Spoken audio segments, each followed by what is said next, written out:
안녕하세요. 저는 최근 이혼하고 돌싱이 된 33살 여성입니다.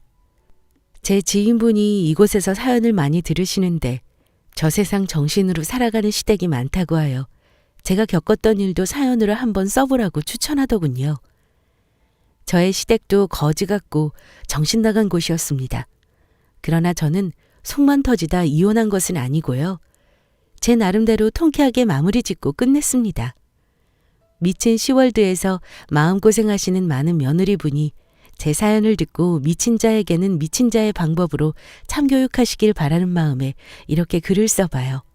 제가 어떻게 시댁을 엎어버리고 나왔는지 이야기 시작하도록 하겠습니다. 저는 전 남편과 교회에서 만났어요. 우리 엄마께서 집안일로 마음 뒤숭숭하셨을 때 이모께서 교회를 다니면 마음을 위로받을 수 있다며 말씀하셨고 이모의 소개로 교회를 다니게 되셨습니다. 뒤늦게 교회를 다니셨고 마침 그 교회의 말씀도 좋고 사람들도 좋은 분들이 많으셨대요. 그 인연으로 저도 엄마를 따라 교회를 종종 다니게 되었습니다. 직장을 다니는 관계로 일이 많아 피곤할 때면 교회를 못 가는 날도 있었지만 되도록 엄마를 따라 교회를 다니는 쪽으로 진행했습니다.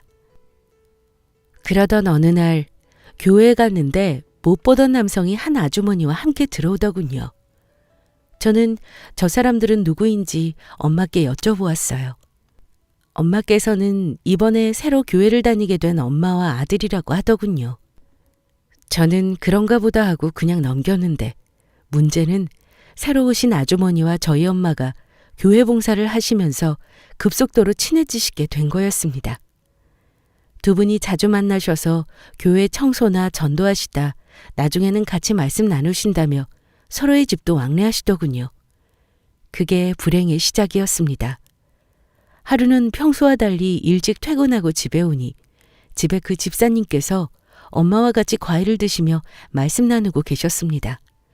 저는 짧게 인사를 드리고 방으로 들어가려던 찰나 저를 부르시더군요. 주은 씨 올해 나이가 몇이지? 네? 저요? 저는 올해 31살 됐어요. 어머, 홍기가 꽉 찼네. 그래서 만나는 남자는 있어요? 라는 집사님의 말을 들으신 우리 엄마는 관심을 보이며 말씀하셨어요. 없지. 안 그래도 빨리 남자친구 사귀어서 시집가라니까 일이 많아서 못 만난다고 저러고 있다니까. 그런데 그런 거 왜 물어? 혹시 주변에 괜찮은 남자 좀 있어? 있으면 다리 좀 놔줘. 그래? 아니, 어쩜 똑같네. 우리 아들도 결혼할 나이가 됐는데 여자친구도 없고 저렇게 일만 하거든. 그래서 말인데 우리 아들은 어때? 주은 씨보다 2살 더 많긴 한데. 라고 하셨고 우리 엄마는 집사님 아들이면 성실하고 인상도 서글서글해서 아주 좋다며 두 분이 서로 죽이 척척 맞으시더군요. 저는 그런 두 분께 방으로 들어가 보겠다며 자리를 피했습니다. 방에 들어와 업무에 지친 몸을 돌보며 휴식을 취하고 있는데 집사님께서 집으로 돌아가셨는지 엄마께서 제 방에 들어오셨습니다. 그리고 제게 그러셨죠. 너 지금 만나는 남자도 없는데 집사님 아들 한번 만나볼래? 뭐? 정말 그 아들을 만나보라고? 난 그냥 한 소리인 줄 알았는데. 나도 처음에는 별 생각 없었는데 이야기해보니까 짝 없는 둘이 만나는 것도 괜찮을 것 같더라고. 괜찮기는. 그러다 잘못되면 나중에 껄끄러져서 싫어. 그리고 내 스타일도 아니란 말이야. 스타일이 뭐가 중요해? 외모만 보고 만나면 너한테 좋을 거 하나 없어. 사람 됨됨이가 중요하지. 그리고 너 지금 나이가 몇인데 빨리 좋은 사람 만나서 시집가야 할 거 아니야. 계속 이러고 있을 거야? 나이도 찼는데 이렇게 일만 하면서 남자 만날 기회는 없는데 어느 세월에 연애해서 시집가려고 그래? 혹시 아니? 몇 번 만나봤는데 운명이 될지. 그냥 부담 갖지 말고 한번 만나봐. 라고 저를 설득하셨어요. 저는 남자에 큰 관심도 없었고 되도록 결혼도 빨리 하고 싶다는 조급함도 없어서 별 생각이 없었지만 딸이 빨리 결혼하여 가정을 꾸리고 안정적으로 사는 걸 바라셨던 엄마는 저를 재촉하셨습니다. 계속되는 실랑이에 결국 저는 그 남자를 만나보기로 했어요. 주말에 카페에서 보기로 하였고 엄마의 성화에 옷과 화장에 신경 써서 나갔습니다. 시간 맞춰 카페에 도착하니 이미 상대방은 도착해서 앉아 있더군요. 이야기를 나누고 커피를 시켰습니다. 교회에서 몇 번 본 적은 있지만 이렇게 따로 만나서 이야기 나눈 적은 없던지라 어색하더군요. 저는 이야기만 조금 나누고 서둘러 헤어지려 했습니다. 그러던 중 남자분은 시간이 지나자 어느 정도 어색함이 풀렸는지 저에 대해 이것저것 묻기 시작하더군요. 답을 해주고 저도 예의상 물어보기도 하며 대화가 어느 정도 오갔어요. 생각보다 우리 둘은 대화가 잘 통하는 듯 했습니다. 하지만 여전히 제 스타일은 아니었어요. 저는 듬직하니 등치 있는 남자를 좋아했는데 상대방은 마른 편이었습니다. 적당히 이야기하고 식사 약속이 있다는 핑계로 그곳에서 헤어졌습니다. 집에 돌아오니 엄마는 궁금해하시며 어땠는지 물어보셨어요. 솔직히 제 스타일은 아니었지만 대화는 어느 정도 잘 통했고 무엇보다 사람은 착한 듯 보였습니다. 그래서 잘 모르겠다고 답했죠. 엄마는 다음에 또 언제 볼 거냐고 재촉하셨고 저는 그런 엄마에게 다음 일정은 잡지 않았고 크게 생각하고 있지 않다고 했습니다. 그 사람은 진지하게 만나는 것에 확신이 없다고 둘러댔죠. 전 그럼 엄마에게 또 어마어마한 잔소리 폭탄을 들었습니다. 아마 결혼 안 하신 분들은 아실 거라 생각해요. 어떤 잔소리였는지요. 우리 엄마는 한 번 만나서는 사람을 잘 모른다며 몇 번 만나봐야 알 수 있다고 하셨고 다음 일정은 언제 잡으면 좋을지 혼자 고민하시더군요. 그리고 마침 남자 어머님이신 집사님께 전화가 왔고 엄마와 두 분이 신이나 통화를 하시는 듯 했습니다. 전화를 끊고 보니 상대방은 제가 나쁘지 않았다고 했답니다. 그러고 보니 상대방 남자도 나처럼 엄마 등살에 만만찮도록 힘들겠구나 싶었어요. 순간 동지라고 생각하면서 제 처지처럼 불쌍하더군요. 그렇게 우리는 두 분의 상화에 못 이겨 신속하게 두 번째 만났습니다. 처음이 어렵지 두 번째부터는 대화가 더 잘 통했어요. 나름 시간도 빨리 갔고요. 그 탄력을 이어받아 우리는 자연스럽게 식사까지 하면서 나름 편해졌습니다. 그런 저희 둘의 모습을 본 양쪽 엄마와 집사님은 두 분이 벌써 서로 예비사돈이라 칭하며 북치고 장구치시더라고요. 정작 우리 둘은 아직 그럴 생각이 없는데 말입니다. 엄마들의 분위기가 이상하게 흘러가다 보니 우리 둘의 만남은 계속될 수밖에 없었습니다. 그런데 정말 엄마의 말씀처럼 몇 번 만나보니 괜찮은 사람이라 생각됐어요. 특히 착하고 다정다감한 부분이 참 마음에 들었습니다. 그리고 저는 개념 없는 사람을 아주 싫어하는데 어느 정도 개념이 탑재된 것 같더라고요. 집사님의 아들 역시 점점 제게 호감이 있는 듯 느껴졌습니다. 우리 둘은 의도하지 않은 만남을 지속하다가 얼떨결에 사귀게 되었습니다. 이제와 생각해보니 한편으로는 분위기에 휩쓸려 만난 건 아닐까 생각도 드네요. 시간이 지나 집사님 아들과 만남을 가진 지 3개월 정도 흘렀습니다. 아무래도 우리 둘은 나이가 있다 보니 양쪽 집안에서는 결혼 이야기가 스멀스멀 나왔어요. 주말에 남자친구와 데이트하고 집에 돌아오는데 엄마가 남자친구를 집에 들어오라고 하시며 과일 좀 먹고 가라고 하시더군요. 얼떨결에 엄마의 손에 이끌려 들어온 남자친구는 엄마가 깎아주신 과일을 먹게 되었습니다.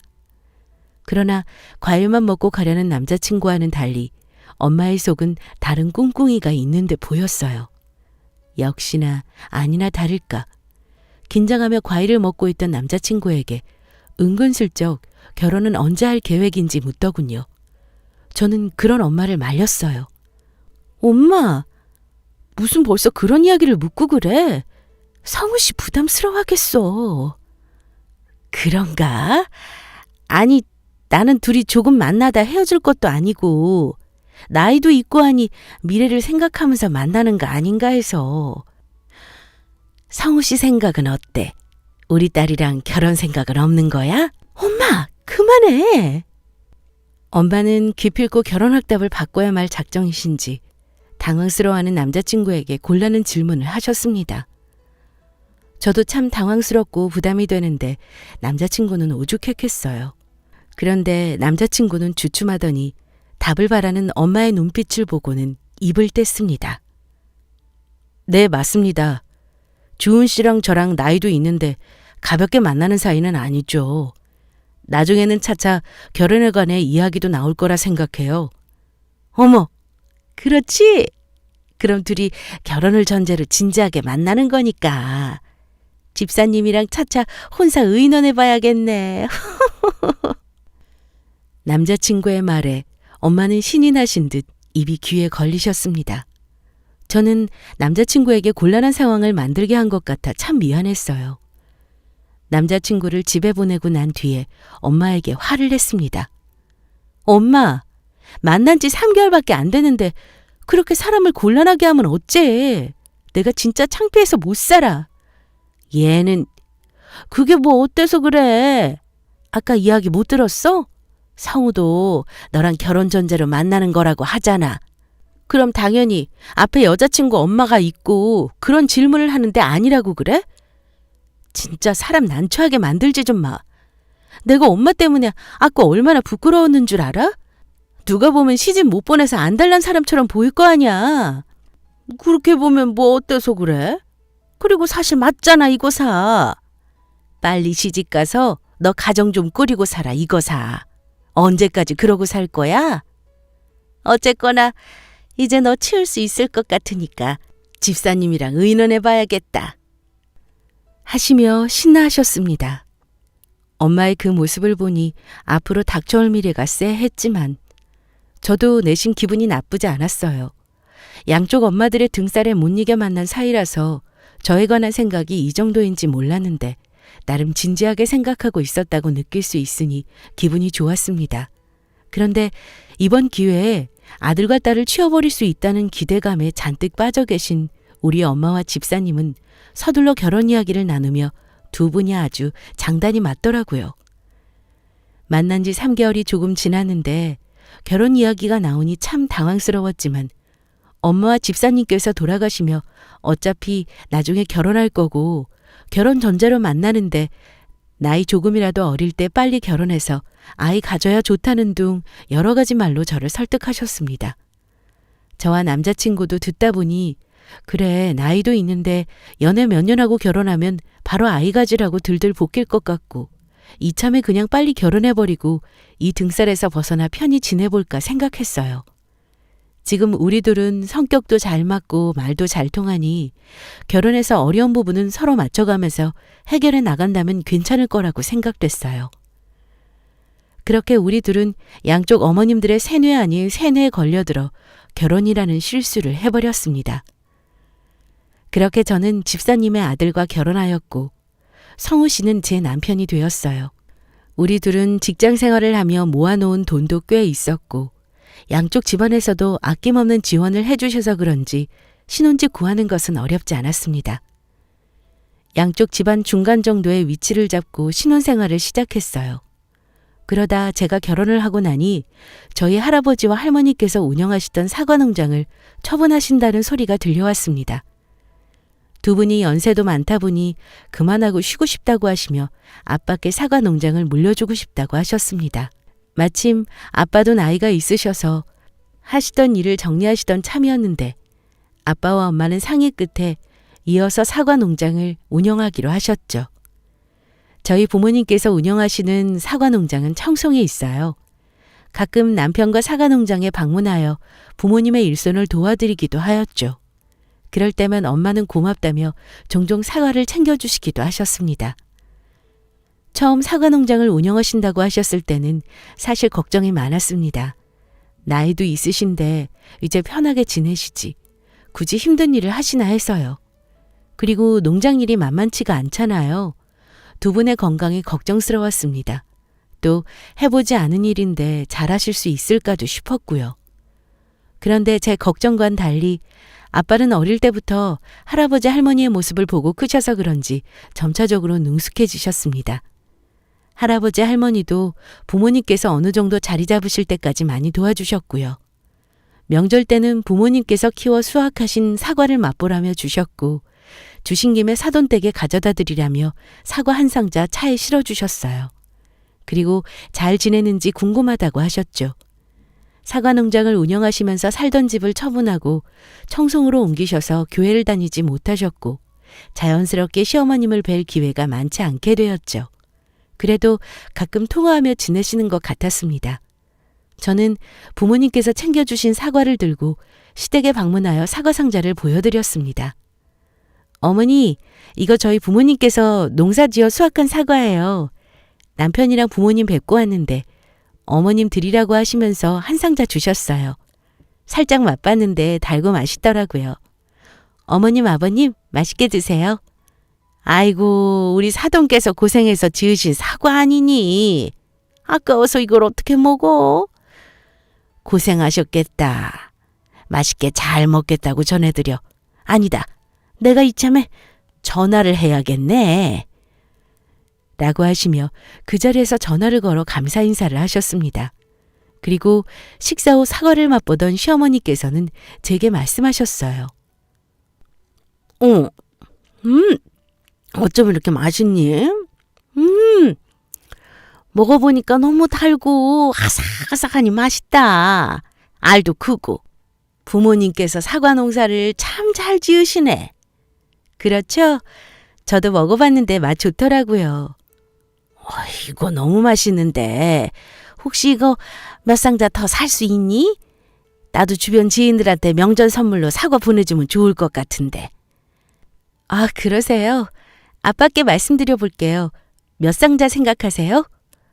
가만히 있어보자. 시댁이랑 친정하고 내 거래처 사람들하고 교회 몇 사람 정도 하면 꽤 많이 필요하겠는데 10상자 정도 되겠어. 네, 우선 말씀드려 볼게요. 그렇게 시댁에서 명절을 보내고 집으로 돌아와 아빠께 전화를 드렸고 시어머니께서 사과 맛을 보시더니 참 맛있다며 몇 상자 사고 싶다 하셨다고 전해드렸습니다. 아빠께서는 납품하는 업체가 있으시지만 사돈의 부탁이니 10상자를 따로 빼놓겠다고 하셨어요. 저는 그런 아빠께 감사하다고 말씀드리고 어머니께 연락드렸습니다. 어머니, 아빠께 말씀드렸는데 10상자 따로 빼놓으신다네요. 어이, 그러니? 그럼 내가 급하니까 돈은 나중에 줄게. 먼저 사과 상자 좀 택배로 보내주시라고 전해줄래? 주변 사람들한테 빨리 사과를 돌려야 할 것 같아서. 네, 어머님, 그렇게 할게요. 라고 전화를 끊은 후 저는 아빠께 이 부분도 말씀드리고 시어머님의 상세 주소를 알려드렸습니다. 아빠께서 사돈의 부탁이시기에 사과 한 상자당 가격은 싸게 해주셔서 5만 원만 달라고 하셨고 저는 시어머님께 사과 한 상자당 원래는 더 비싼데 싸게 해주셔서 5만 원 정도 한다고 말씀드렸어요. 어머님은 우선 사과 상자를 다 돌리고 나중에 주신다며 알겠다고 하셨습니다. 그리고 며칠 후 어머니께서 전화하셔서는 지인분들에게 사과를 잘 전달해드렸다고 말씀하셨습니다. 그리고 사과를 맛보신 분들 모두 맛있다며 좋아했다고 기분 좋으셨다고 이야기해 주시고 제 계좌로 사과값을 입금하셨다고 하셨습니다. 그리고 사돈께 대신 감사 인사 좀 전해달라고 하셨고요. 저는 알겠다고 말씀드리고 전화를 끊어 핸드폰 계좌 내용을 확인했습니다. 그런데 저는 순간 제 눈이 잘못됐다고 생각했어요. 분명 제 눈으로 보여야 하는 금액은 50만 원이어야 하는데 20만 원만 찍혀 있더군요. 그래서 여러 생각을 하게 되었습니다. 어머님이 돈을 잘못 보내신 건가? 아니면 내가 금액을 잘못 알려드렸나? 액수를 착각하신 거겠지. 라고 별별 생각을 하였습니다. 이걸 어머님께 전화해서 알려드려야 할지 아니면 그냥 말아야 할지 고민도 되더군요. 그러나 50만 원이 누구 애 이름도 아니고 적은 금액은 아니잖아요. 우선 시어머니께 받은 돈 20만 원은 부모님께 보내드리고 나머지는 나중에 드리겠다고 말씀드리고 차마 제 입으로 말하기 어려운 부분이니 남편에게 슬쩍 이야기하며 도움을 청하였습니다. 성우 씨, 저기 어머님 말이야. 이번에 사과 열상자 값을 보내주셨는데 잘못 보내셨는지 20만 원만 보내셨더라고. 원래 보내주셔야 하는 금액은 50만 원인데. 어쩌지? 어머님께 연락드려서 말씀드릴 수도 없고 곤란하네. 아빠께 사과 상자 금액 드려야 하는데. 그래? 우리 엄마 돈 계산 정확하셔서 그럴 일 없는데. 근데 사과 한 상자에 5만 원이나 해? 되게 비싸네. 에이, 요즘 과일 금값인 거 몰라? 그리고 이 정도면 비싼 것도 아니야. 원래는 5만 원 더 넘는데 아빠가 어머님 부탁이니 더 저렴하게 해주신걸. 아무튼 말씀 좀 잘 드려. 라고 이야기했고 남편은 알겠다고 했습니다. 그리고 며칠 뒤 일을 하고 있는데 시어머님께 전화가 왔어요. 네, 어머님. 예. 사과 상자값 덜 들어왔다고 우리 아들한테 이야기했다며? 너는 그런 거 있으면 나한테 직접 말하면 되지. 왜 우리 아들 통해서 말하고 그러니? 아니, 그게 어머니께서 잘못 보내신 걸까봐 여쭤보기 난감하기도 해서 남편에게 고민조로 이야기한 건데 그이가 어머님께 말씀드렸나 보네요. 됐고, 앞으로 이런 건 나한테 직접 이야기하렴. 그리고 내 엄마랑 통화했다. 사과 상자값 다 해결됐으니까 걱정 말고. 그럼 이만 끊으마. 전화를 끊고 나서 저는 한동안 마음이 편치 못했습니다.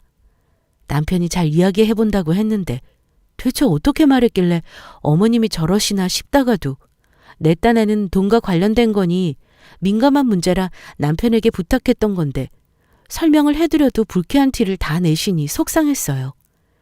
이번 기회로 어머님과 사이가 어색해지는 것은 아닌가 내심 걱정되기도 했습니다. 어쨌거나 사과 상자 값은 맞게 계산하셨겠지 생각하고 넘겼습니다. 엄마와 통화를 하셨다고 하니 해결이 됐겠다고 했죠. 그러고 나서 한 달 후 시어머니께서는 제게 전화하시어 사과 5상자를 더 부탁하셨습니다. 저번에 사과를 맛본 거래처 사람과 어머님 사업장 단골이 있는데 다들 너무 맛있어 하셨다는 이야기를 듣고 추가로 더 구매하고 싶어 하셨어요. 저는 곧장 아빠께 전화해 이 사실을 말씀드렸습니다. 그런데 이상하게 아빠가 역정을 내셨어요. 안 돼. 내가 2번 다시 사돈한테 사과 상자 주나 봐라. 5상자건 1상자건 절대 안 팔아. 갑작스러운 아버지의 태도에 저는 당황스러웠어요. 아빠, 왜 그래? 저번에 10상자 주셔놓고는 왜 이번에는 안 판다 하시고 그렇게 화를 내는 거야? 또 5만 원씩 싸게 줘야 해서 그러는 거야? 5만 원 싸게 주는 게 아까워서가 아니라 너희 시어머니 심보가 못돼서 난 싫다. 내 엄마가 말하지 말라고 했는데 나는 이건 아니라고 봐. 아닌 건 아니지. 그게 무슨 말이야? 엄마가 말하지 말라고 했다니? 아이, 몰라. 내가 엄마한테 전화해서 물어봐. 어쨌거나 아빠는 그런 날도둑 사돈한테는 절대 사과 못 파니까 그런 줄 알아. 라고 말씀하시고 그냥 전화를 뚝 끊어버리셨어요. 저는 아버지가 하신 말씀들이 다 무슨 말씀이신가 싶어 어리둥절해 있다가 곧바로 엄마께 전화를 드려 아빠와 방금 있었던 상황에 대해 자초지정을 설명해 드렸습니다. 아이고, 내가 못 살아. 이 인간이 진짜 말하지 말라고 했더니 결국 티를 냈구만 그래. 그게 무슨 말이야, 엄마? 정말 내가 모르는 뭔 일이 있는 거야? 그게 뭔데? 아니야, 넌 몰라도 돼.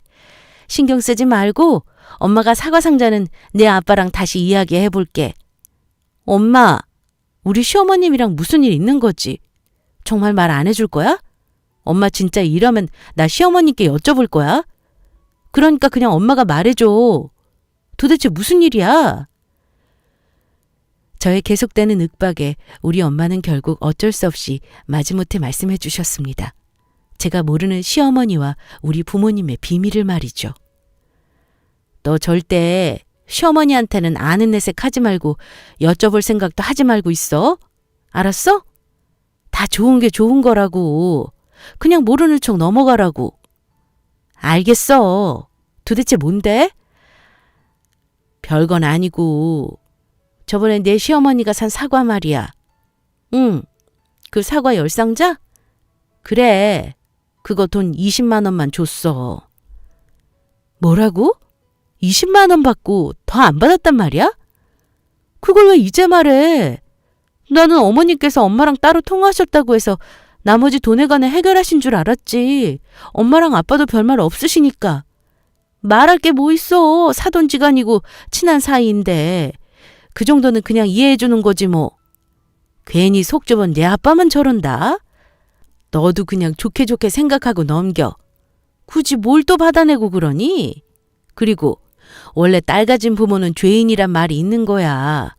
그저 너 시집살이 안 시키고 잘 대해주면 엄마는 그걸로 됐어. 엄마, 그래도 이건 아니지. 엄마랑 아빠는 뭐 땅 파서 장사하셔? 얼마나 고생하시면서 돈 버는 거 내가 다 아는데 어떻게 그래? 그럼 어머님이 전화하신 게 나머지 돈은 못 주겠다는 전화였던 거야? 정말 너무하시네. 아이고, 됐고. 너 엄마가 분명히 말했어. 이런 거 티내지 말고 내색하지 말라고. 괜히 너만 책 잡혀 이거 사. 엄마랑 아빠는 괜찮으니까 그냥 우리 좋게 생각하자. 엄마가 사과 5상자도 어떻게 만들어 볼게. 알겠지? 엄마 일하러 가야 해. 그럼 나중에 통화하자. 엄마와 전화를 끊고 저는 속상해 죽을 것 같았습니다. 우리 부모님이 피땀 흘려 농사지은 사과를 평소값보다 더 싸게 드리는 것임에도 불구하고 이렇게 날로 드시다니요. 이건 정말 아니죠. 저는 도저히 참을 수 없어 시어머니께 전화를 드려 말씀드렸습니다. 어머니, 다름이 아니라 제가 이번에 부탁하신 사과 아빠께 말씀드렸더니 저번에 시키신 사과값도 다 안 주셨다면서요. 금액이 부담스러우시면 차라리 제게 따로 말씀하시지 그러셨어요. 그럼 나머지 사과값은 제가 내드릴 수도 있는데요. 전 그것도 모르고 또 아빠께 사과 5상자 부탁드렸잖아요. 어머, 너 지금 시어머니 가르치니? 너 그렇게 안 받는데 아주 정없고 당돌하구나. 사돈끼리 그깟 돈 꼭 받아야겠어? 그리고 내가 그냥 사돈이야? 너희 엄마랑 친하게 지내는 교회 식구인데 그렇게 다 따져야 하겠다 이거야? 10만 원만 주려다가 예의상 20만 원만 준 건데 아주 성의를 무시하네. 솔직히 나는 사돈이 부탁한 건데 돈 안 받고 그냥 주실 줄 알았다. 너희 엄마도 아는 교회 사람에게도 사과 주면서 어찌 보면 너희 사과 내가 홍보한 거 아니니? 고마워하기는커녕 아주 사람을 무슨 돈 떼먹는 파렴치한 취급이야. 됐어. 내가 2번 다시 사과 사나 봐라. 홍보도 안 해줄 거야 이제. 라고 화를 내시면서 전화를 끊으셨습니다. 저는 그런 어머님의 태도에 더욱 화가 났고요. 부들부들한 상태로 집에 돌아와 열을 식히고 있는데 어머님은 그 사이 남편에게 전화해서 이야기하셨는지 남편이 밥을 먹다 그러더라고요. 당신 우리 엄마한테 사과값 다 안 줬다고 뭐라 했다며? 그래도 시어머님인데 우리 엄마한테 너무 심한 거 아니야? 엄마 지금 화 많이 나셨어. 나중에 전화해서 잘못했다고 잘 말씀드려. 저는 남편의 말에 식히고 있던 화가 다시 부글부글 끓었습니다. 이건 또 무슨 개벽다귀 같은 소리인가요? 뭐라고? 당신 그래서 지금 내가 잘못했다는 거야? 정말 그렇게 생각해? 아무리 우리 엄마가 사과값을 다 안 주셨다고 그래도 그렇지 어떻게 시어머니한테 전화해서 돈 문제 가지고 다 따지려 드냐? 저번에도 돈 가지고 그러기에 야박하다고 생각했는데 정말 너무하네. 그리고 솔직히 우리 엄마가 남이야? 사돈끼리 이해하고 그냥 정으로 줄 수도 있지. 장모님은 다 이해하시는데 장인어른은 기어이 다 받으시려고 하고 말이야. 정말 너무 야박하시다. 전 남편의 말을 듣고 어이가 없는 건 물론이고 이게 지금 제정신으로 하는 말인가 싶었어요. 말하는 남편의 저 얄미운 입을 손으로 세게 치고 싶었습니다. 아무리 그래도 이해하고 넘길 게 있고 아닌 게 있죠. 차라리 금액이 너무 커서 부담된다고 솔직하게 말씀하셨다면 제가 도와드릴 수 있는 부분이에요. 그런데 지금 되려 잘못한 사람이 저와 저희 부모님에게 야박하고 정없는 사람이라고 욕하는 게 말이 됩니까? 개념 없는 사람들이 세상에서 제일 싫은데 맙소사 내 시어머님과 남편이 개념 없는 사람들이었다니. 저는 도저히 그냥 넘어갈 수 없었습니다. 눈에는 눈, 이에는 이. 똑같이 갚아줘야겠다고 생각했어요. 그래서 고민하다가 한 가지 꾀를 냈습니다. 우리 시어머님은 시내 쪽에서 한복 가게를 하나 운영하십니다. 마침 이렇게 시어머님이 가게를 운영하시니 하늘은 제 편인 듯 싶었어요. 요즘 장사가 잘 안 돼서 고민이라는 어머님의 말씀이 생각나면서 제가 그린 큰 그림의 세계로 초대하고자 전화를 드렸습니다. 네가 웬일로 전화를 다 했니? 또 그 사과 때문에 전화한 거라면 더 할 말 없다. 아니에요. 사과 때문에 연락드린 거 아니에요. 생각해보니 어머님 말씀처럼 사돈끼리 이해하고 넘길 문제죠. 그러니 지난번 일은 죄송했어요, 어머니. 그래, 네가 이렇게 잘못했다고 하니 내가 한 번은 넘어가는데 다음에 또 이 정도로 안 넘어갈 거야? 네, 어머님 감사해요. 참, 그리고 어머님께 한복 몇 벌 부탁드리려고 전화했어요. 이번에 저희 부모님 환갑이신데 기념으로 한복 한 벌씩 지어드리려고요. 그리고 짓는 김에 저희 할머니 할아버지랑 제 것도 하려고요. 가능할까요, 어머니? 그럼 어디 보자. 총 5벌이네. 아이고, 잘 생각했네. 우리 며느리가 이제 보아하니 아주 효녀구나. 그래, 한복 지어드리면 좋아하시지. 내가 아주 좋은 걸로 예쁘게 만들어줄게. 보통 한 벌에 20만 원 전후인데 사돈댁에게 드리는 한복이니까 내가 특별히 조금 할인해서 싸게 해줄 테니 걱정 말고. 네, 어머님 감사해요. 그럼 준비되시면 연락해 주세요. 라고 말씀드리고 전화를 끊었습니다. 시어머님은 5벌이나 한복을 짓게 되니 큰돈을 벌 생각에 좋아하시는 것이 눈에 뻔했어요. 한복 짓는다고 말씀드리자 목소리부터 밝아지신 게 확 티가 날 정도로요. 저는 한복만 다 만들어봐라. 아주 눈물을 흘리게 해주겠다고 생각하고 그날만 기다리며 벼르고 있었습니다. 그리고 드디어 기다리던 대망의 날이 되었습니다. 밝은 목소리로 한복이 다 준비되었다며 택배로 보내주신다고 하시더군요. 똑같이 돈은 나중에 드릴 테니 먼저 택배로 보내달라고 말씀드렸습니다. 다음 날에 저희 부모님 농장 주소로 택배 보내셨다고 말씀하시더군요. 그리고 한복값은 사돈이니 싸게 해서 한 벌에 그냥 15만 원만 달라고 하십니다. 저는 우선 알겠다고 말씀드리고 저희 농장에 한복이 도착했다는 소식을 들은 뒤에 시어머니께 한복값을 드리러 남편과 같이 시댁에 방문했습니다. 그리고 어머니께 한복값이라며 봉투를 건넸어요. 제 예상대로 어머님은 그 자리에서 바로 봉투를 확인하시더군요. 그리고 액수를 확인하시더니 저를 어이없다는 식으로 쳐다보셨습니다. 이게 뭐니? 왜 돈이 모자라?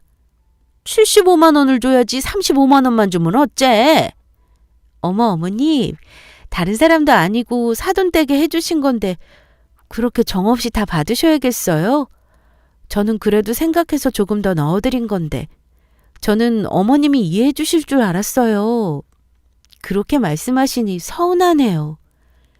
라고 말하며 가식적으로 서운한 티를 내자 어머니는 돈 봉투를 제 얼굴에 던지며 고래고래 소리쳤습니다. 이게 지금 나를 놀려? 너 이거 일부러 그런 거지. 내가 저번에 사과값 다 안 줬다고 똑같이 복수하는 거 아니야. 사과랑 한복이랑 같아 이년아? 이게 아주 보자 하니까 시어머니를 아주 호구로 알아. 오냐 하고 좋게 대해줬더니 시어머니 무서운 줄 모르지? 어디서 배운 버르장머리 없는 행동이야? 어머니께서 하신 행동은 버릇이 있는 행동인가요? 사과랑 한복이 왜 달라요?